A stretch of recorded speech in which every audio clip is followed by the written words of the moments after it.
যেমন আল্লাহ তাবারক তাআলা রাসূল সাল্লাল্লাহু আলাইহি ওয়াসাল্লামকে রাহমাতাল লিল আলামিন বিশ্ব জগতের রহমত হিসেবে পাঠিয়েছেন, ঠিক তেমনি বিশ্ব জগতের শিক্ষা গুরু হিসেবে রাসূল সাল্লাল্লাহু আলাইহি ওয়াসাল্লামকে পাঠিয়েছেন। এ ব্যাপারে ইবনে মাজাহ শরীফের 229 নম্বর হাদিসে বর্ণিত, قال রাসূলুল্লাহ সাল্লাল্লাহু আলাইহি ওয়াসাল্লাম, তিনি বলছেন, রাসূল সাল্লাল্লাহু আলাইহি ওয়াসাল্লাম বলেছেন, ইন্নামা বুইসতু মুআল্লিমান, নিশ্চয় আমাকে মুআল্লিম অর্থাৎ শিক্ষক হিসেবে পাঠিয়েছেন। তাহলে যদি আমাদের কাছে কে জিজ্ঞেস করে পৃথিবীর মধ্যে সবথেকে বড় শিক্ষককে, এই মুহাম্মদ সাল্লাল্লাহু আলাইহি ওয়াসাল্লাম। তাহলে রাসূল সাল্লাল্লাহু আলাইহি ওয়াসাল্লাম যে আমাদের শিক্ষক, তাহলে তার শিক্ষা তো আমাদের গ্রহণ করতে হবে না? যেমন আল্লাহ তাবারক তাআলা রাসূল সাল্লাল্লাহু আলাইহি ওয়াসাল্লামকে রাহমাতাল লিল আলামিন বিশ্ব জগতের রহমত হিসেবে পাঠিয়েছেন, ঠিক তেমনি বিশ্ব জগতের শিক্ষা গুরু হিসেবে রাসূল সাল্লাল্লাহু আলাইহি ওয়াসাল্লামকে পাঠিয়েছেন। তাহলে রাসূল সাল্লাল্লাহু আলাইহি ওয়াসাল্লামের যে সমস্ত কথা, সব কথাই আমাদের জন্য জ্ঞানের জায়গা। সমস্ত কথা থেকে আমরা কি করতে পারবো? জ্ঞান নিতে পারবো। সমস্ত কথা থেকে কি পুরো পৃথিবীর মানুষ জ্ঞান নিতে পারবে। এমনি আর কিন্তু ওই আগের সপ্তাহে কথাও বলেছিলাম যে শিক্ষা গুরু হিসেবে এবং সর্বোত্তম আখলাকের অধিকারী হিসেবে 100 মনীষীর কাহিনীতে একজন খ্রিস্টান রাসূল সাল্লাল্লাহু আলাইহি ওয়াসাল্লামের নাম সর্বপ্রথমে তুলেছেন।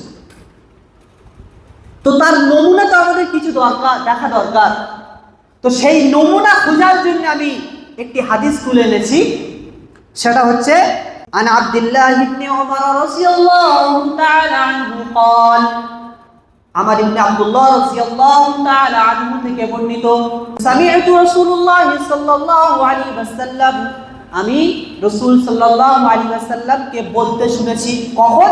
এবারে বলছে যে এক ব্যক্তি রাসূল সাল্লাল্লাহু আলাইহি ওয়াসাল্লামের কাছে এসে জিজ্ঞাসা করলেন যে ইয়া রাসূলুল্লাহ, আপনি বলে দিন আইয়ু কালিমাতিন খায়রুন, সব থেকে উত্তম কালিমা কি, সব থেকে উত্তম বাক্য কি? তখন রাসূল সাল্লাল্লাহু আলাইহি ওয়াসাল্লাম বলেছেন আফশুস সালাম, তোমরা সালাম প্রদান করো। এখানে বুঝে নিন, তোমরা সালাম প্রদান করো।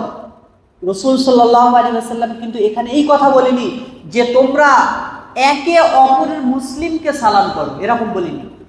উনি বলেছেন যে তোমরা পরিচিত অপরিচিত উভয় ব্যক্তিকে সালাম করো। এখানে কিন্তু ধর্মের কোনো কথা রাসূল সাল্লাল্লাহু আলাইহি ওয়াসাল্লাম বলেননি। আর সালামের অর্থ কি? আপনার উপরে শান্তি বর্ষিত হোক। শান্তি পৃথিবীর বুকে যত মানুষ রয়েছে সকলের উপরে যেন বর্ষিত হয়, সেজন্য রাসূল সাল্লাল্লাহু আলাইহি ওয়াসাল্লাম সালামের কথা বলেছেন, কিন্তু কোনো ধর্মের কথা উল্লেখ করিনি। তাহলে কত সুন্দর বাক্য, পুরো পৃথিবীর জগতের মানুষের জন্য এই বাক্য। আরেকটা কথা বলেছে যে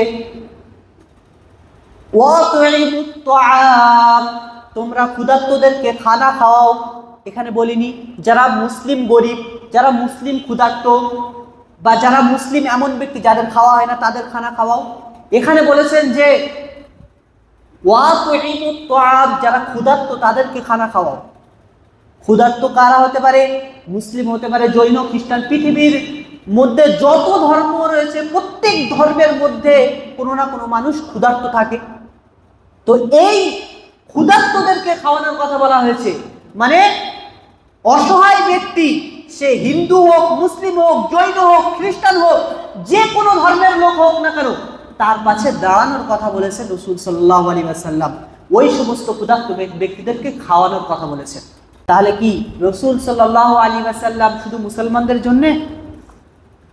রাসূল সাল্লাল্লাহু আলাইহি ওয়াসাল্লাম কি মুসলমানদের জন্য শিক্ষক? পুরো জগতের জন্য শিক্ষক। তাহলে রাসূল সাল্লাল্লাহু আলাইহি ওয়াসাল্লামের শিক্ষা সর্বশ্রেষ্ঠ শিক্ষা।